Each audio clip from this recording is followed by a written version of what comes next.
Recording in progress. We are on the Ultimate Sports Network. This is Real Boxing Talk, talking about real boxing and boxing realness and stuff of that nature. Welcome, gentlemen. Again, we have John and Charles and Head Big Mouth.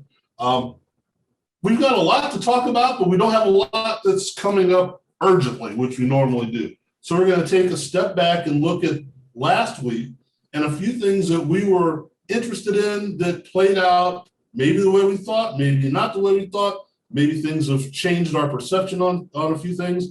And we have a few ideas to tackle of basically things we don't like. Now, this is a station and a network and a group of people that we don't try and delve in the negative. So we won't make it like, this sucks. But there are a couple things that are prevalent in the boxing world that we just don't understand and we just want to get rid of. So let's start with what happened last weekend. Let's go with first the rise and return of Vasyl Lomachenko. Was this the return, or was this the same guy that maybe we overvalued before, or what? Charles, looking at the Lomachenko fight and the dispatching of his opponent, was that what we expected, or was it like, hey, he's back? Well, first of all, I'm surprised that you didn't go to our resident Lomachenko expert first. You got to change things up here. But I appreciate that. But no, I actually, I think for those that really know, like our expert over there knows Lomachenko, I think it's what we expected from the standpoint of you want to see him come back strong. You want to see what he could do after the setback, right? This has been a guy that's been very successful the time that he's been fighting professionally. He's earned a lot of accolades for what he's done. And then he has a major setback where a lot of people are still asking questions as to what happened. Was it a bad night? Was this guy, is he kind of, is his time great, his prime passing him by fighting a younger fighter, and Lopez. But I think he answered a lot of questions. I think that he's what we would, those that know him, expect him to jump back the way that he did. His opponent in Nakatani was a gamer. He was. I mean, he wasn't up to the standard as you think about maybe the true champion, but he's a gamer. He's the type of guy that in the right scenario, he's a fighter, and right opportunity, he might land that punch. But I think Lomachenko showed you that he was the guy. He's the veteran. He's been in major wars. He's a true champion, and he's still considered one of the best in the business. So I think what he did to answer that question is he kind of again legitimized himself as to putting back himself into that talk about being one of the best. And unfortunately, very quickly, what the time that we live in, when you lose one fight, it can mean your demise. Right. You're a great champion. So I think what he did was to kind of show you, yeah, I'm still that guy. I lost to a guy, but the guy I lost to is pretty damn good too. So if you were wondering if I was going to fall off or go away, nah, I'm still Lomachenko. So don't write me off just yet. I'm still in the mix. So I think that's what he did, and he did it very impressively.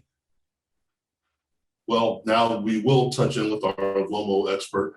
John, now, because which I'm grateful for, and if I'm not a boxing fan, I think there may have been a little bit of overkill, but they force-fed us some previous Lomo fights beforehand on TV. And as I watched with the Linares fight, we go by, and then just what Charles said, we go by the outcome. We think of what happened as being, that's the way the entire fight was. When you watch the Linares fight, it wasn't like, domination is the end of it. But the entire fight, I wouldn't say he dominated. Oh. And as I'm looking back at most of his fights, I'm thinking he's more technically sound, or however you want to spin that. But I don't know that he dominates a fight. And maybe we were thinking that that's a different thing. So was this a typical Lomo fight, you think? Well, typical the way it was before the Linares fight. He was dominating guys. He was making guys quit. You know, he made the Nicholas Walters undefeated. Hasn't even fought since. Quit as he was getting dominated. So this was a dominant performance, like the old Lomachenko. See, I think 135 is not his best weight. I think he'd be better. He's a small guy, you know. So I think 130 is better. He's risking it like we want them to do by fighting at 135, and that's it. He's not going to go to 140 because that would really be suicidal. But that was what he was doing. You know, he started at 126. I saw him at 126 against Gary Russell. You talk about quickness between those two guys. I mean, I was live, and it was literally like, you know, they're moving around the ring so fast. And so that's 9 pounds. We talk about this every week, but 9 pounds doesn't sound like a lot, but it is in boxing because you're still basically at 126, even though you got 9 pounds, and you're fighting natural 135 pounders. They hit harder. And back to your point, the Linares fight, he was fighting a guy who was a natural 135 pounder, and he got knocked down. Linares is a tough, good fighter. So that, again, and then circling all the way back again to Devin Haney, that was why I was so impressed with what he managed to do with Linares. He got hurt too. He didn't go down though, but he won more rounds than Lomachenko did. So I you know, the thing about Lomachenko is when I was watching this is there were a lot of questions going in, like Charles said, but this is an old adage, but it might end up helping him that he lost to Teofimo. He probably was getting way too big for his britches anyway. You know, I don't even think he took Lopez that serious to be serious. And he said he was hurt. He had shoulder surgery afterwards. Okay, I hate all that. It's like Manny Pacquiao. You know, please. Okay, look, you had injuries. Lopez had injuries too. Floyd Mayweather has had chronic bad hands his whole career. He didn't say anything about it. Lopez had a problem too. He didn't say anything about it. Okay, what beat Lomachenko in a sense, if you think about it, might have been Lomachenko. The fact that he was concerned about throwing his punches, he should have, in retrospect, he shouldn't have went through with the fight, you know, if he was that concerned. So that's my point about being too full of yourself. You're like, I can beat this guy with one hand. Not Teofimo Lopez. Now, he had started earlier, he probably would have beat him. Actually, I watched the fight again. He probably would have beat him because he really did come on strong, and then the 12th round was a little. But I think he had something to prove, and I think he proved it. You know, he's 33. He didn't look shop-worn in this fight. He looked very fresh. So that what happened the last so many months, wrapping it up here, it's like he might have been re-energized. You know, this might have, and he wants the rematch badly. And Teofimo's dad said, okay. I was like, yeah. So I want the rematch. I want the rematch badly. I want to see him fight again because I'll say it right now. If he's that Lomachenko, he can beat Lopez. Won't be easy. He could beat him at least. I mean, possibly beat him. It's like it's be one of these fights. But that Lomachenko gives Lopez hell. Okay, Charles, John brought up a point that I think is worth looking at because of the way that we do things and the way that we publicize things and the way that we want things taken care of and money and all that involved. And you said it any number of times as well as other people. It takes a certain someone to get in that ring and take the punishment. Is it, and we're seeing this in basketball right now in the playoffs, he's hurt. How hurt is he? He's not playing tonight. You mean he's not going to gut it out and pull a Willis Reed and get in the ring and get on the court? Nope, he's going to be out for the next 3 games. But how serious is it? Well, this is the playoffs. You go, do we appreciate and understand when a fighter pulls out of a fight for anything less than a busted orbital bone? It's like, my shoulder's not. Would it have made sense for Lomachenko to pull out of that fight if he was hurt? It would, from a health and medical standpoint, yes. But when we look at boxing, which is quite different, I think, than other professional sports, they don't get a lot of dates in regards to opportunities, right? And opportunities to make a lot of money. So this payday was major. This payday was something where if he wins this fight, I mean, he already was being received a lot of love from a national standpoint, and the media was all up on it. He wins this fight, it's great. But if he says, I wasn't ready or something like that too, then it's like, when you're going to fight again and all this other stuff. So I think we as fans or fans in the media too, we don't appreciate when somebody says they're hurt or they need to step back, because all we want is to fight. We just want to smoke. We want the excitement. We want to see what we want to see. Well, you've been holding off for so long and all of a sudden you pull out again. That's all people care about. They want what they want. They don't take in consideration the health factors and things like that too. But I think when you think about Lomachenko, it's like, you know what? I probably could not. I could stand up and wait till I'm really healthy, but this is a chance. I still think I can do it.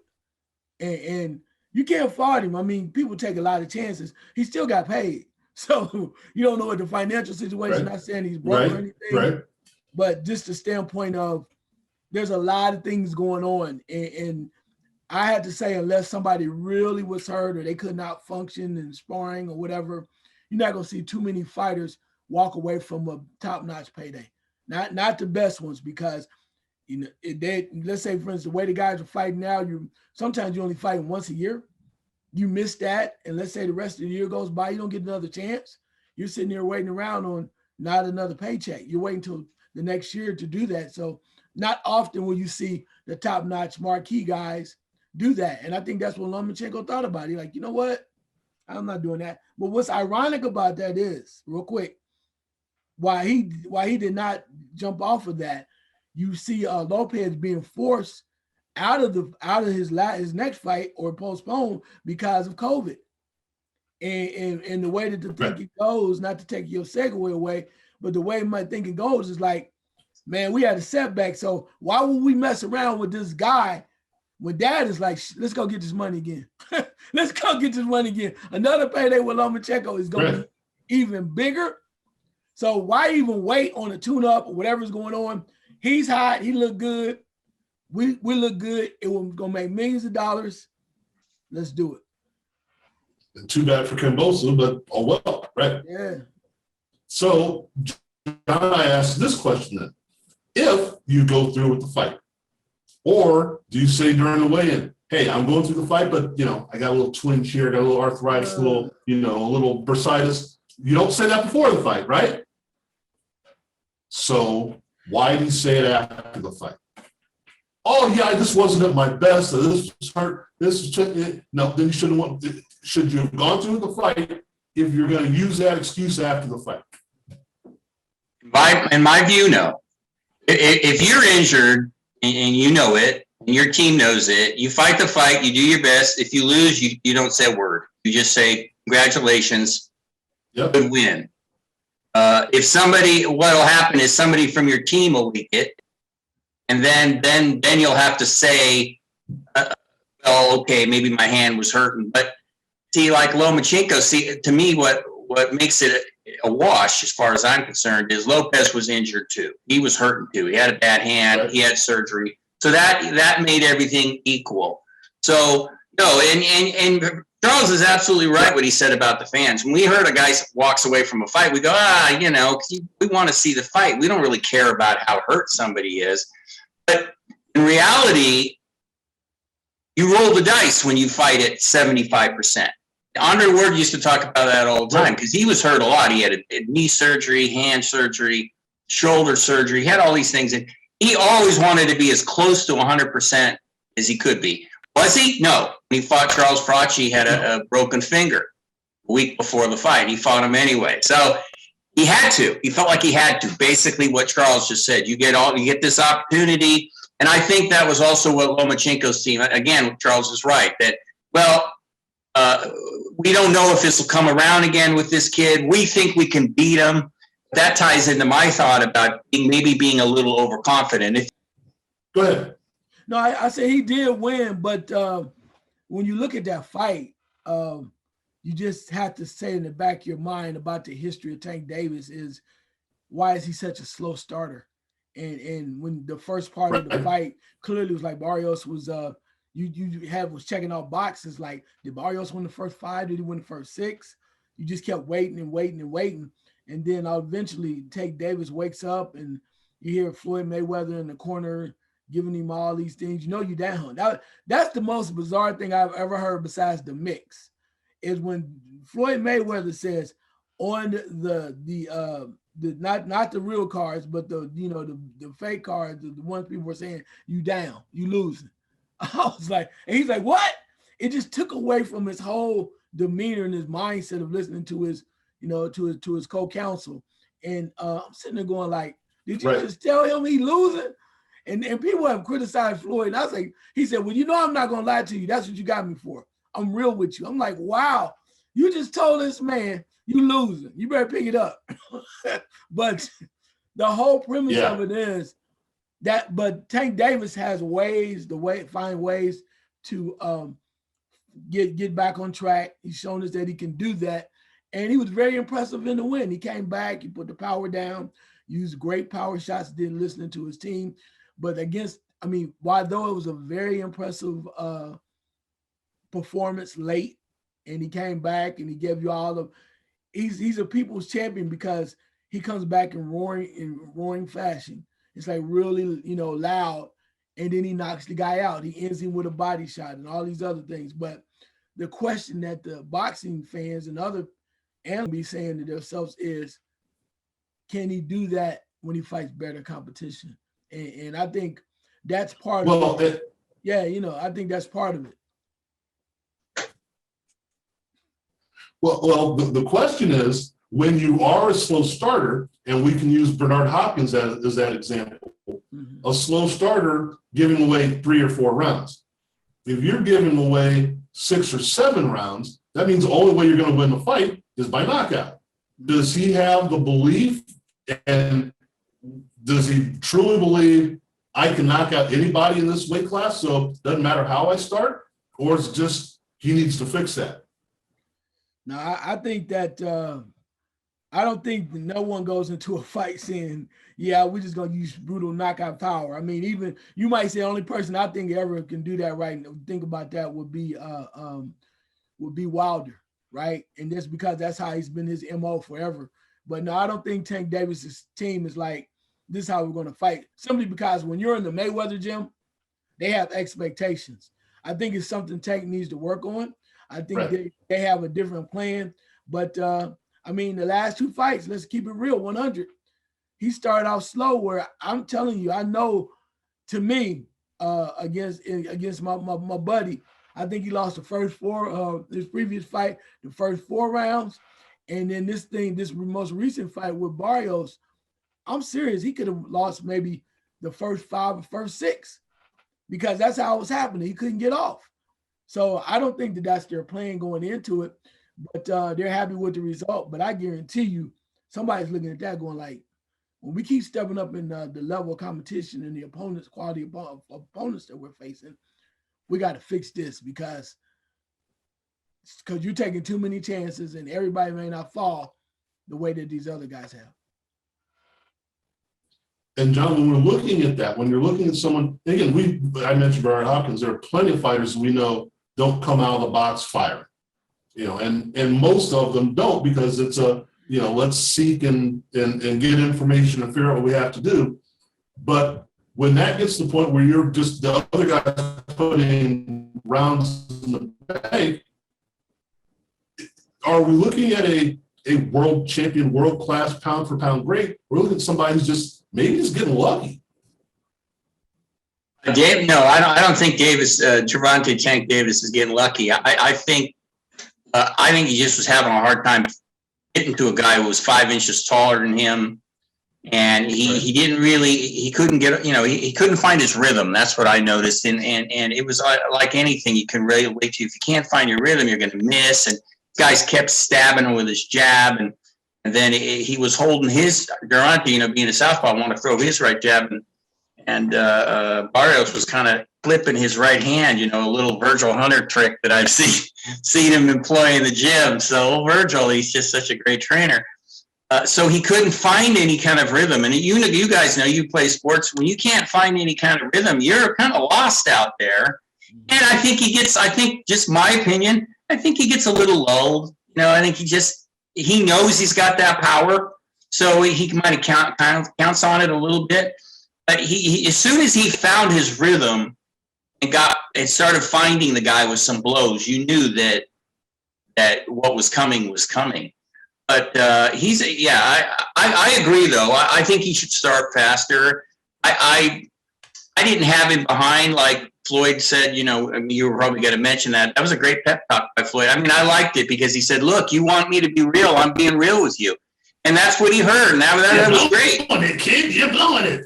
Yeah, no, I thought that was great. Some people were like, "Well, he didn't need to tell him that because he wasn't losing on any of the scorecards." And when I heard Floyd Mayweather say that, I would.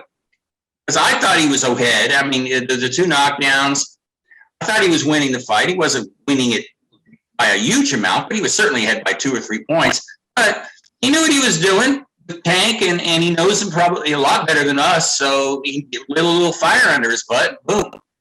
But yeah, I think he should certainly start faster. And if he fights Josh Taylor, he's going to be in a lot of trouble if he starts like that. Because Taylor will just go right. He'll box him, but he'll fire, and he'll win. Yeah, he'll win the first 4 rounds with ease if that's what he does, and then Gervonta will be coming from behind, which we know he could do. But Taylor is a totally different animal than Barrios, and he loses like that. He's not going to beat him. Taylor will beat him. I have no doubt. Well, see, and that's the question that comes to mind is it's not necessarily what, you know, and we know some of these fights are leading to other fights, but if you are to the point where you're used to giving away or not taking care of business in the first 4 or 5 rounds, that means you got to pretty much pitch a shutout the rest of the fight. Can you do that against someone like a Josh Taylor? Can you say, well, I can afford to give away rounds, or does it come down to the point where you're going to have to say, no matter what happens, I'm going to have to get a knockout? And I like, as Charles said, I don't think there's any fighter that goes into other than maybe a Julian Jackson that says I can knock anybody out when I want to, you know. But how many people can do that? And is that a recipe for a comeuppance down the road, Charles? It could be. I mean, I'll say this, which I find ironic, and I'm not saying they do it on purpose, but these are some things that I find. This is one of the things I find ironic. I think he does need to start faster. And like John said, he has some difficulty. But one of the things, if you watch that fight again, is in his corner, they got to the 6th round and they knew they were behind. And then the corner man says, his trainer says, all right, now it's time to turn it up. It's time to go into our plan. And I'm like, where have I heard that before? That comes straight from Floyd Mayweather and Roger. They would fight and get to a point, and then they say, all right, now 5, 6, we about to turn it on his ass now. We about to turn the table on it, right? And I'm saying, well, is Tank Davis' corner trying to do the same thing? Not saying he's starting slow on purpose, right? But is it like we're trying to figure this out, and then now we're going to turn it on like Floyd? And I'm like, well, you're not Floyd, okay? Floyd, they had a plan because their plan was, you make a mistake, I'm going to make you pay. That was Floyd's mantra, if you will. And he did it so successfully for so many people where it made them look ordinary. So when I heard that, I'm saying to myself, is that part of your philosophy? That now all of a sudden you think you can just turn it on when you want to? So I think John was right on point when he said, you fight a guy like a Josh Taylor, or you fight somebody with better boxing skills that is just as elusive or more elusive and has the ability to sting you. Because he was getting hit when you saw those, and when you see him going back and he's getting rocked, he didn't go down, but you're like, somebody has that power and that fire that can fire right back at you while you're taking chances and coming across too much, and somebody, you know, makes you pay for your mistakes. I think that could be very problematic. And as we move forward in this, I think one of the things that you talk about, if you bring it up, is with all this being said, I've read some other things. Some people think Tank Davis is not even one of the top guys, 130, 135, 140. So because of the way he fights. So it's exciting, but is he still considered one of the best? So yeah, I think it could be very problematic if he doesn't fix it. Well, there are only, and I'm just thinking as you were talking, only 3 sports, if you want to call them sports, where you can give it away to start with and still make it up at the end, which would be tennis. You can lose 2 sets and still win the last 3, or 2 out of 3, 3 out of 5. Texas Hold'em or 5-card draw. I don't have to win every hand, then I can get on a roll. And NASCAR, if I got a good pit crew and somebody runs on the wall, I can kind of circle the field, and then be able to win at that point. Other than that, I don't know that you can you don't give away the first quarter in a football game just because, unless you're that good. You don't give away the first 2 games of a best of 7 series in basketball just because, well, we got home court advantage, doesn't matter. It doesn't work that way. So to think I'm going to give away 3, 4, 5 rounds to figure this guy out, that means you really are super confident and you go to the Mayweather camp. You're right, that once we get the information, once a computer gets filled up, we can turn around and make it work. But there aren't many people or many ways that happens. So I'm interested to see how this plays out down the road. As you said, this lets us think that maybe, again, here's this word again, we've overvalued who he is because we've heard this hype for so long. And once we get these other people flowing through there, the Josh Taylors of the world and other people, maybe it gets exposed. I don't know. John, welcome back, by the way. There's a thought. I'm usually the one that bugs out if people don't understand that. So it's nice to see that. Not nice to see that happen to somebody else, but this happen to somebody else. Frank. I knew you were responsible for it, so that's what I thought. Yeah, thank you. Click. That's the engineer over there. It says Jeff. Now I'm not okay. I'm going to go this way. I was going to go another. I'm going to go this way. Somebody on this panel said something last week about there being a potential fight of the year fight being fought last weekend. How close were we to that? Well, it wasn't a fight of the year, but we were right that it was a hell of a fight. And we were right about, we talked about the intensity of the fight. We were right, everything we said. So a couple of guys, I won't say who, picked Lubin to win. And they were right as usual. The one guy, we won't mention who the other guy is, he went the other way, but he likes to do that anyway. So that's just his MO. But if anything, I was really impressed by the hammer. I thought that using the words Charles likes to use, on point. He was totally on point. He got rocked at one point in the fight, but he normally does in every fight. Even when he fights lesser guys, he has a little bit of an issue. And I think he just loses his concentration. It's like his trainer said to him, "What the F are you doing? You don't have to rumble with this guy. You can beat this." And I'm thinking the same thing. But Lubin said before the fight, "Look, I like to rumble." So, you like that. You go, well, he's a fighter. He's a fighter. So he has that little period where he loses his concentration. That gives his opponent a chance to catch him, and Rosario did. But I thought that was the most impressive victory that Lubin has ever had in his short career. And the guy has improved a lot since the Charlo fight. I mean, he was pretty good then. And I didn't expect him to win by stoppage like that. I'll tell you that. I thought maybe late or a decision.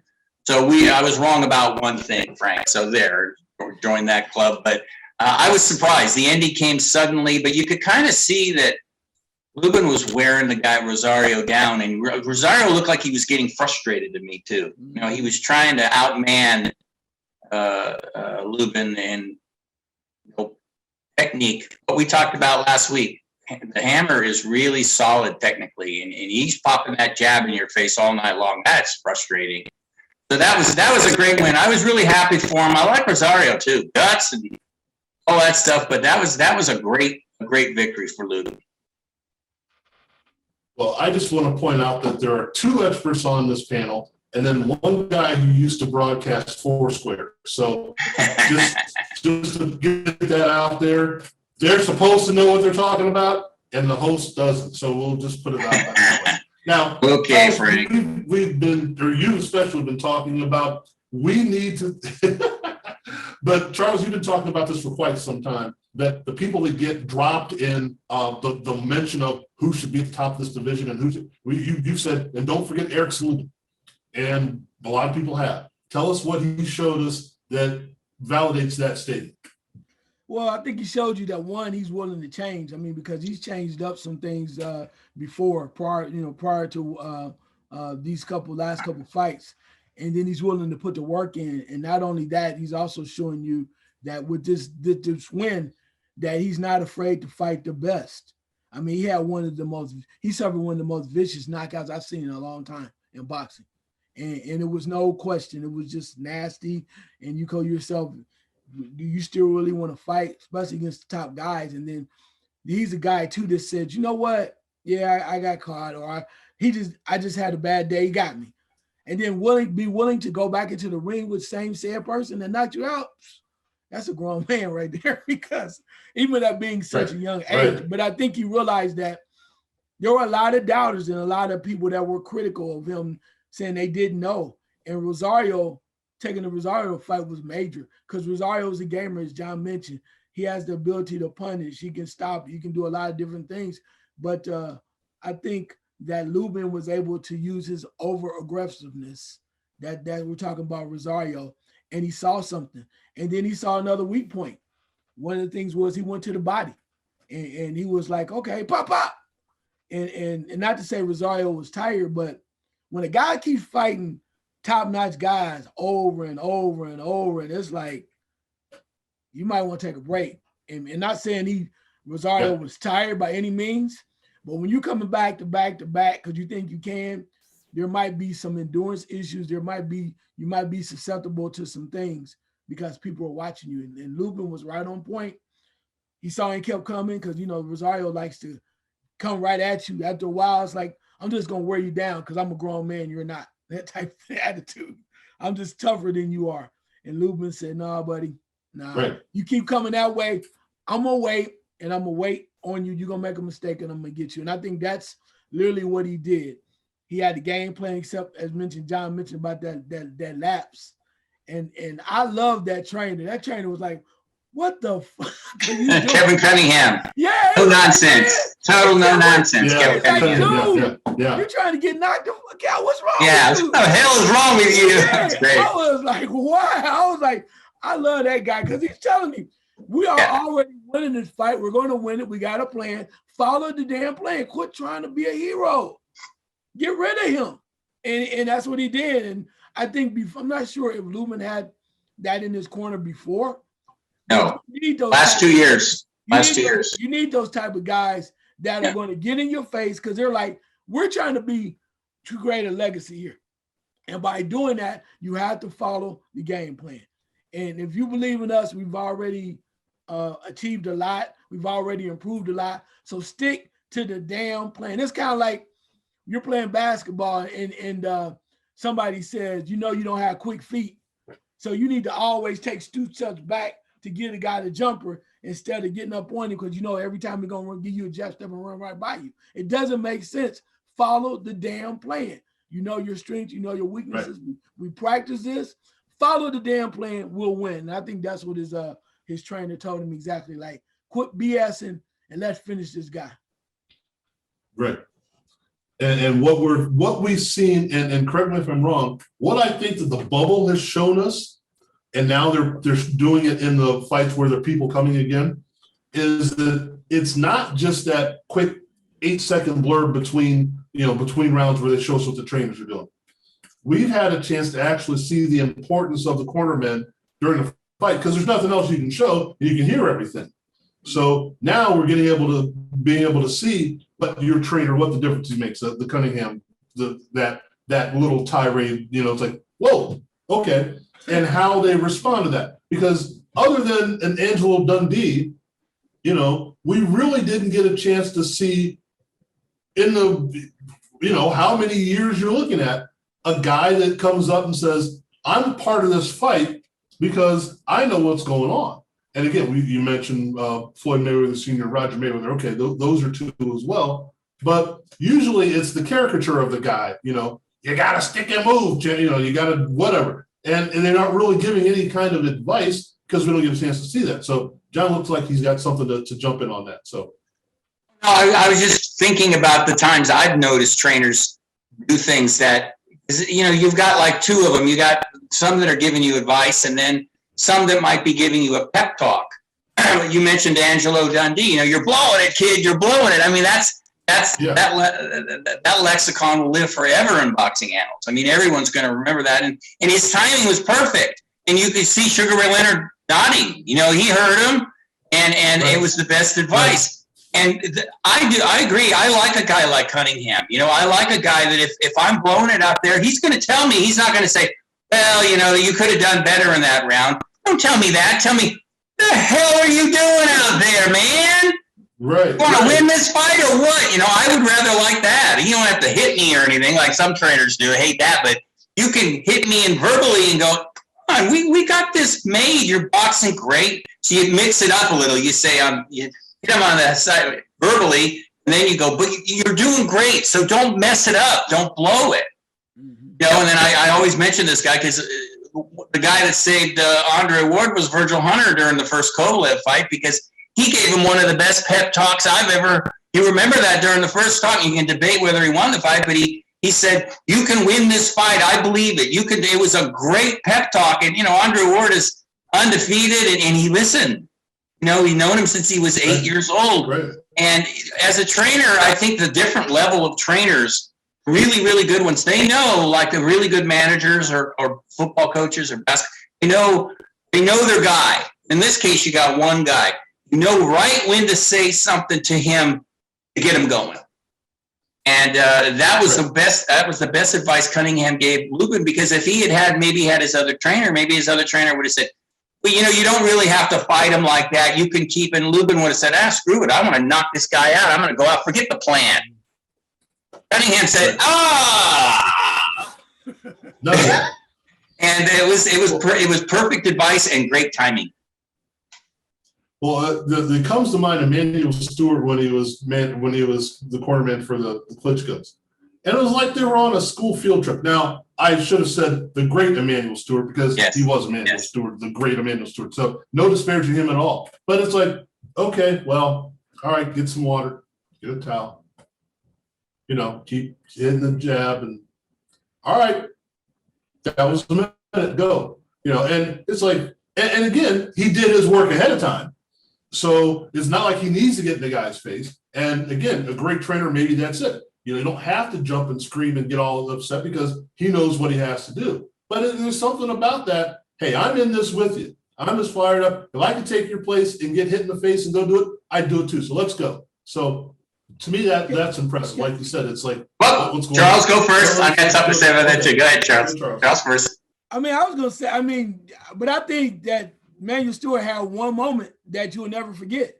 Is when he was in the corner of Lennox Lewis fighting Mike Tyson. That was exactly what I was going to say. Yeah, that was right. And Lennox Lewis was, was kind of fighting like he didn't want to be there or scared of him. And then he came out and said, Emmanuel Stewart said, "It's not the motherfucker that you've been afraid of. It's not the motherfucker you're fearful." He said, "That's not the same dude. Go out there and knock his ass. Go out and knock him out." Yeah. He said, "That's not the dude you feared. It's not that dude anymore." He said, "You wasting time." And he like literally shook that dude. And it's like, I know you was scared of the dude before. Not that guy, man. That's not that guy. He's on prescription drugs, allegedly or whatever. Go out there and maul his ass. Yeah, that was great. But that goes to John's point. You know the guy in the corner that you're talking to. Because as I said, the Klitschko's, that would have done nothing for them.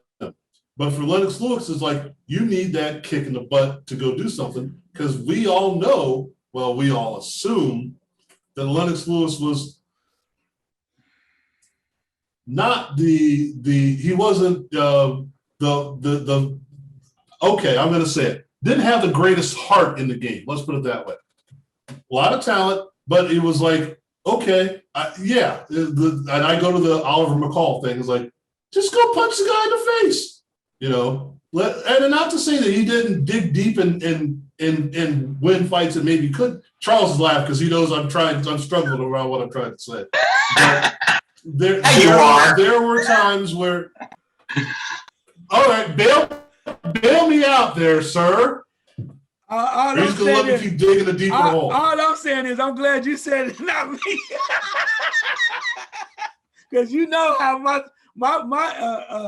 my opinion about Lewis has been over the years. So I appreciate that. Thank you. But to your point, Lennox Lewis at times. I'm just saying at times he did not show what we considered I wouldn't say courage or anything like that. He just didn't perform the way we thought he would.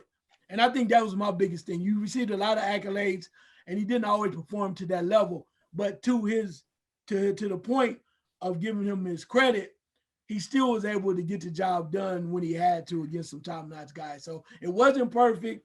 I always have some questions, as you did too.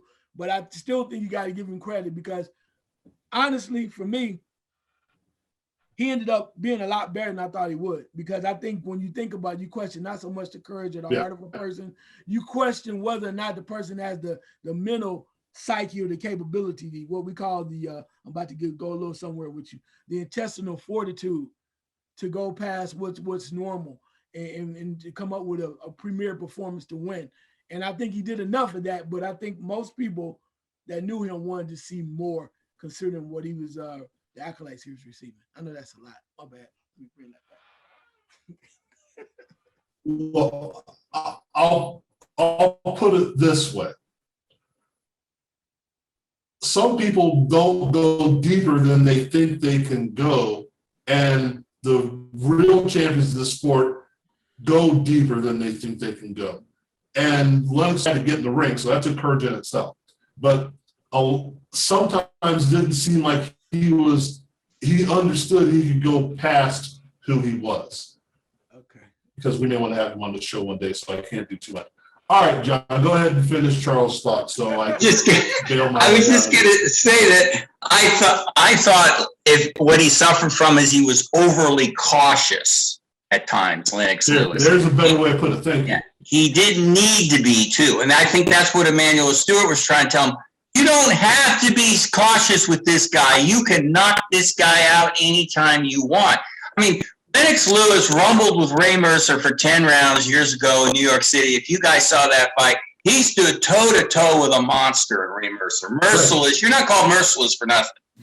And he ate so many right hands. He got knocked out a couple of times by a couple of guys you didn't expect it. And I think that was just he was bored and he was being overly cautious. When what you said, Frank, why doesn't he just go and punch this guy? He'd wait and he'd give these guys a chance and he got clocked. So I think that was more his temperament than anything else, where he would be a little too cautious. And Emmanuel Stewart, again, perfect trainer, he could give him a kick in the butt. Like, stop playing. Do this.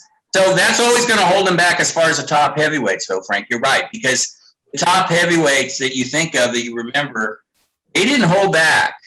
When did you ever see Muhammad Ali hold back? The only time he held back, I remember when he fought Jerry Quarry, and he was pummeling him, and he looked at the referee and went, nope, I'm not hitting this guy anymore, and he stopped it. But that's a totally different kind of thing. With the heavyweight, you don't expect them to be that way. And lastly, I think that's what happened with Klitschko sometimes. Vitali, is that he tended to be sometimes, we weren't sure if he was holding back, which was hanging behind that jab like Emmanuel taught him. But when you're built like Paul Bunyan, you're not supposed to be that cautious. So I think that kind of hurt him a little bit in his career. And I think the thing with Lewis against Tyson is, why wouldn't you be afraid of Mike Tyson? Everybody else was. Everybody else should be. And just because that's the specter of Mike Tyson in the ring with you, you don't know that. Oh my God, I'm in the ring with Mike Tyson. Look what he's did to all these other. I'm not gonna. So I'll backtrack it a little bit, not a lot, but a little bit. Anyway, there's no segue here. That part's done. All right, I'm gonna throw a few names at you here, and you're gonna tell me who they are and what I'm leading up to. Yendris Valdez, Quentin Rankin, Lennox Allen, Mike Gavransky, I'm sorry, and then Mario Abel Caceres. Who are these people, you ask? These are the people that have fought undefeated WBA super middleweight champion David Morello Jr. Just fought Caceres last weekend, I'm sorry. Undefeated, 5-0, David Morello Jr., WBA world champion. Now, in the super middleweight division, we know of Canelo Alvarez and a bunch of other guys that are trying to take Canelo Alvarez down. Benavidez, couple other guys we can think of, Triple G, a couple other guys we can think of. How is it that the WBA super champion is Alvarez and the WBA world champion is David Morello Jr.? Don't forget, there's also a WBA gold champion in Fedor Chudinov. What in the hell's going on here? I don't even know if I have a question for this, but first of all, 5-0 and you're actually holding a belt. That to me is weird, very weird. But second of all, why do we have 3 WBA super middleweight champions when it should be fairly obvious that Canelo Alvarez is the super middleweight champion? Charles, I'm going to ask you this question because you like conspiracy theories a little bit more than I do. What the hell's happening here? That may be the wrong term, but what are we looking at here? I don't know. I mean, I think it makes you understand where people or the powers that be in that area are trying to make a buck. And that's the only reason why I can see it, because it's like having like 12 champions in the same damn division. It's all about the cash. And the more that you say it's a title fight, then you can say, oh, this guy. And then to have a guy that has only 5 fights under his belt to get a shot. I mean, that's even less fights than hell Leon Spinks did when he fought Muhammad Ali. So you have to question that. And then now you look at his record and go, who the hell is he fighting? But to the point, maybe I'm not going to say here's a conspiracy. 101, bring it to X-Files. Up, back. 3D. Anyway, but to bring it to the point, it's amazing though that ironically that Canelo Alvarez, where does he go to become that next level champion or get that next level title belt, right? So he can add to his legacy. Because if we're talking about it now, don't you think these people are looking at it going, we need another belt. We want to do 4 or 5. Let's go 6 times. And it's kind of like when Roy Jones fought Ruiz and said he was a heavyweight champion. When you calculate it, go like, right here, you see right there on this number here, this guy right here, I think we can get him right guy. Let's go get him. But when you say that and then it's calculated and then you do it, the history and your legacy is never going to say you fought a guy you clearly knew you could destroy. It was easy for you. All it's going to say you were 6 times, 5 times, 9 times, whatever.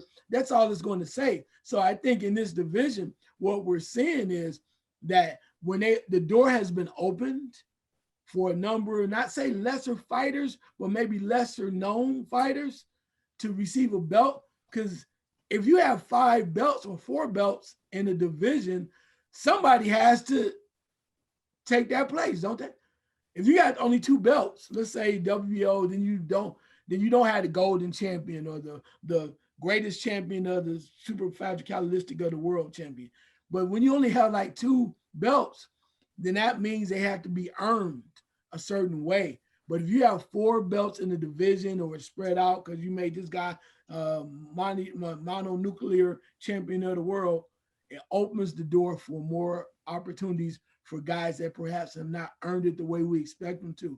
And with that being said, that's why I think you are in the present state, as you mentioned, in the super middleweight division.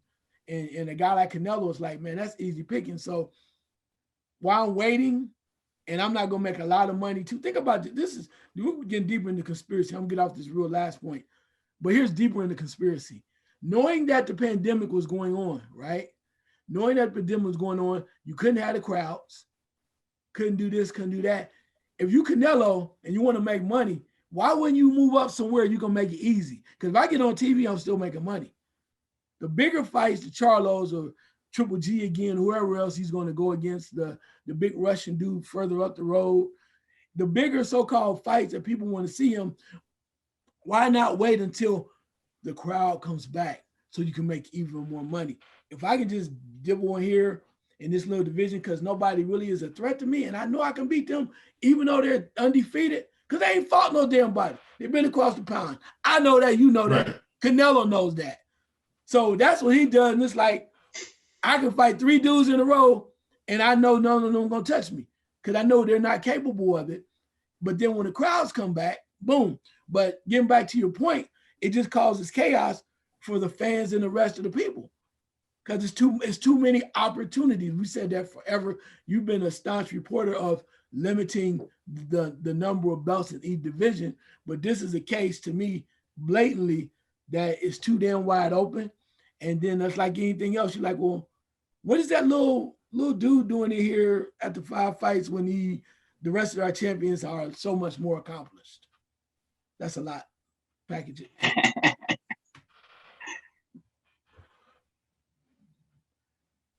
Yeah, and I see Frank is frozen there, Charles. The David Morrell thing, Well, you know, I was. There he is. John, let's carry that a step further. No, continue. Oh, I was just going to say, I just glanced at the box rec just because I was curious where David Morrell is ranked, you know, in the super middleweight division with Canelo, obviously the top dog. He's ranked 34th. Oh my God. So, Frank, I'll just say this real fast. The biggest culprit to me is the WBA. And the WBA has basically been effing up things for years. If you remember when Muhammad Ali got stripped of the title, they were the ones who created the WBA. They were around already. They made that heavyweight tournament and had that tournament going on. So the WBA mucks things up, and then television runs with it because they feel the title brings the importance of the fight up, and the fans are left completely confused and cynical and disgusted. That's basically what it is. Looking like that. No, I'll just say, Charles, you know, his title, Morrell's title, and this is the WBA again, World Boxing Assholes. They have him as the regular champion.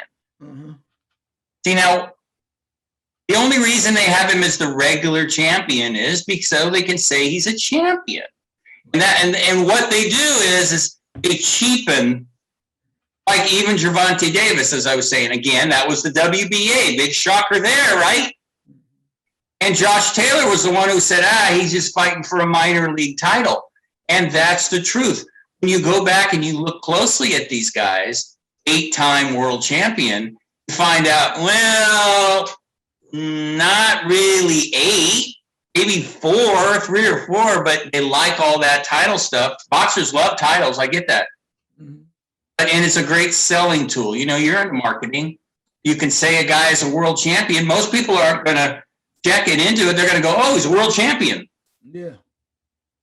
Then what about the guy that's been fighting since he was 15 and it took him 10 years to get a shot? He won a title when he was 28. He had 35, 40 fights. What about him? Yeah. So it does definitely cheapen the sport. It definitely hurts it. And until you get television, stop commissioning or whatever term you want to use, the WBA, okaying them, televising their title fights with Premier Boxing, this is just going to go on and on and on and on. And everybody and his brother, it's going to be like it is now, which I hate from what I read in kids sports, where you win a trophy just for competing. I despise that. I do. I'm so old school, you know. No, the victor, the laurel's the victor. That's what it is. That's the way it is. Can't have 2 winners. That's life. So this whole modern way of doing this, I think, is just. I mean, it might as well be the wrestling. Remember, they used to have wrestling in the 60s and 70s. They say he is the television world heavyweight champion. Now that was okay with wrestling because you knew what it was about. You liked it, like me. You know, like my favorite guy, Rocky Johnson, was the television heavyweight champion. I loved it. Right, but he never was the Intercontinental. Right, but you knew. You're like okay with that. This just cheapens it. Where a lot of people say that it is. All it is entertainment. Right, no doubt about it. And I think, too, you're right with the WBA coming up the way that they do. Again, too many opportunities causes you to have a lesser of a product, right? And I think that's what it is. So when you just have him as the regular champion, it's like, okay, then when you're in that type of situation with this organization, it's hard for you as a boxing fan and then as a media person really take them seriously. Even though they've been around forever, it's still hard to, because they start to cheapen the product. And it's like, okay, who does he fight next? Your so-called regular champion. And you clearly don't want to see him with the guys, as you mentioned before, the veterans or the guys that have truly earned it, in our opinion. You don't want to see him in the in that type of situation. So you just had to say, we hope that it improves, or more importantly, I would say, perhaps the other organizations or the associations are going to be seen more legitimately, right? Because do we both know there was a time, remember when we considered WBC, WBA as the ones, and then all of a sudden we had the WBOs and or vice versa. We had IBF come up. You're like, what the is the International Boxing Federation? Until it legitimately made itself worthwhile to say that we respect it because of the champions and who's there, and then the type of fighters that they had. So we're hoping, or I hope, that these other organizations kind of skirt past or look by and say, what you're doing is kind of off the chain, doesn't make a lot of sense. So what we're going to do it the right way. So our champions are blah, blah, blah, blah, blah, or this is how we see this. We only had 2 champions, and we do have 3. Everybody has to earn their keep. We're not going to have some guy that's ranked number 34 slide up here and say he's a champion. It's like having a YMCA title, right? The YMCA boxing champion. Like, what the? It's like having the Raising Cane's, champion. It's like, dude, you might as well be an amateur from the standpoint of how it's not valued that in a certain light as the true championships are, the titles are that I should say. Yeah, for sure. I mean, when I was a kid, they had the North American title, and that was just, they used it as a stepping stone, which could earn you a shot at the real champion. See, what they do is they put these titles on the same level. So like a guy like Josh Taylor, I mean, no wonder, it made perfect sense that he was angry that Gervonta Davis is going to get a title, because he had fought a war he had won the tournament, he beat Ivan Baranchyk, he fought a war with Rougarou, beat him to win his title, the IBF title. Then he fights Jose Ramirez, who had never lost, beats him in a really tough, brutal fight. Who has Gervonta Davis fought comparable to those guys? I mean, it was like Rougarou. Rougarou and Josh Taylor aren't exactly buddies. And after Davis won that WBA title, Rougarou said to Davis, "Don't you even come near me. I'll knock your ass out." I mean, I believe him. He would knock his ass out. He'd stand there in the middle of the ring and just do it. So I can understand how they get it, but they're also a little insulted because, you struggle all those years, Charles, to think about it. And then this guy is kind of given this opportunity by this fabricated title. It's got to bother you. I mean, like Mike Tyson, he won the heavyweight title, was the youngest heavyweight champion, really. Yeah, he won one of the titles. Didn't really win the title. He is that youngest heavyweight title, but it wasn't what we considered the title. Michael Spinks, I believe, was the champion at that time. And then he beat him. So he was legit. And he would have beat Michael Spinks at that point anyway. But the point is that we've got so many titles, it just mucks everything all up. And we're waiting on Frank, so I'm not sure if he's coming back. But I know he was like, you took my segue, but we're going to jump into it until he comes back. Here's what I want to know from you. Okay. So consider what Tank Davis, we talked about it a little earlier, consider what Tank Davis did. Impressive, maybe got behind a little bit, went to 140, got the so-called, wouldn't say the paper title, but he got the BA title at 140, and other people are looking at it a certain kind of way. Despite his accomplishments, despite the fact that he's with Floyd Mayweather's group, and he has all of the great backing, it's been impressive at times.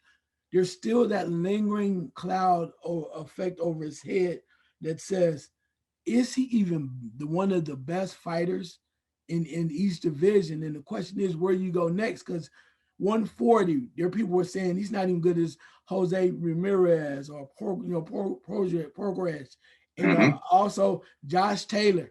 Then you go to 135, Lomachenko, Devin Haney, Lopez. People were saying they're better, or they consider them better, or they consider them more legit because of the people that they fought. And then we can drop down to 130, where you could even say, you know, he's on the same level maybe right now as Shakur Stevenson. But then again, is he as good, or is he considered as talented or serious as far as the record is concerned as Oscar Valdez? So with all that being said, and that madness, what do you think about that? There's a lot of that scuttlebutt going around. There's really two ways to think about this, because I was talking about somebody. Floyd Mayweather is his manager, right? Mm-hmm. Floyd, as we have said a million times, is a very shrewd guy.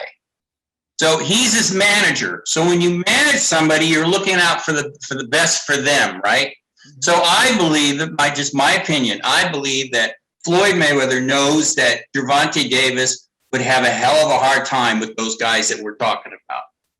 So he's gonna do what he can do right now, and then eventually he's going to fight one of those guys that Floyd thinks that he's got a good chance of beating. Which one of them? That's a good question. Gervonta's in the top 5 for sure. Yeah. Devin Haney, the way he can box. Teofimo's bigger. I don't think he knocks out Teofimo. As I said, Prograis would, I think, beat him. So I think, as much as people love to rip on Floyd Mayweather, I think if you look at it from his point of view, he's being a very shrewd manager, like Eddie Hearn has been with Anthony Joshua. Mm-hmm. You know, he's taking care of his guy. Is he protecting his guy? Perhaps. That's kind of his job as his manager, right? But I was reading that people are saying he's never going to take the big fight, meaning Gervonta. I don't believe that. I think at some point, Floyd Mayweather is going to say, look, we got to take the big fight. Even though he did say, which was troubling, no, we're going to keep it all in the family, and we're going to fight all these guys in the Premier Boxing, and you're going to get these kind of fights. And a year ago, Floyd was saying that was the worst thing for boxing. Yeah. So, you know, you can't talk out of both sides of your mouth. So maybe I'm hopeful more hopeful than believe that. No, I believe that Gervonta, he's going to have to fight one of these guys. When is the question? Is he in the top 5 of 135, 140? Definitely 135. 140, he only fought there once. He fights a guy who can move around a box, Charles. He fought Shakur Stevenson. What do you think would have happened at 130? Wow. Yeah, that's going to be right? 130. Yeah. It's going to be real. Shakur is just too technical for him. He'd have box circles around him. Right. I think part of it, too, is now that we mentioned that they're saying they're going to keep it in the family, PBC, right? So then here is his options. Prograis at the 140, right? Mikey Garcia or Robert Easter Jr. at 135. And then maybe 130 at Javier Fortuna, right? So those are 4 fights. And we know how boxing goes. Hell, that could take you 2 years. But the question is that what you want to see? I mean, that'll give you enough time to get tuned up. But by the time you do that, you're going to have to come to 140, because most of those guys are going to, the ones you're waiting on playing with right now, 130, 135, 2 years. I mean, where's Shakur Stevenson going to be at? So these 2 years that you mess around, you're going to have to come if you really want to smoke. And maybe that's what they're going to wait on. 140, you have to stay at 140, because a lot of those guys in 2 years are going to be moved up. I mean, you can see by Devin Haney's body and his physical makeup, yes, he's going to have to do some things. And a couple of them guys might be leaning on the edge and saying, you know what, that 47, if things continue to move on with Errol Spence moving on and other guys moving on, there's going to have to be some new blood. So I'm just curious to see what happens with what is the plan and how do they move forward with Tank Davis. And real fast, Charles, I also think maybe, I could be wrong here, but Floyd Mayweather, Floyd is 44, right? So Gervonta's 26. So he acts like his older brother or his dad or whatever.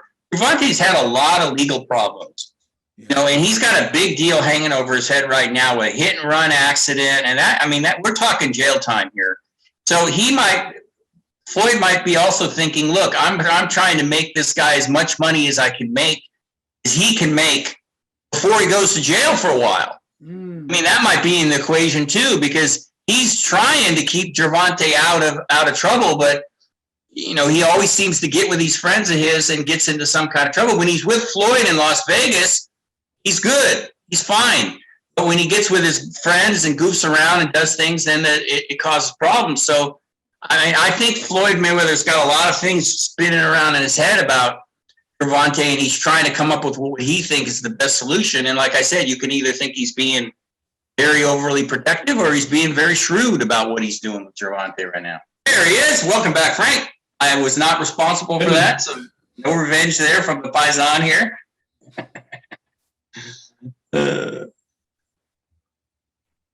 So we just got through film. We're talking about Tank Davis and where he ranked, whether or not what his next steps are going to be.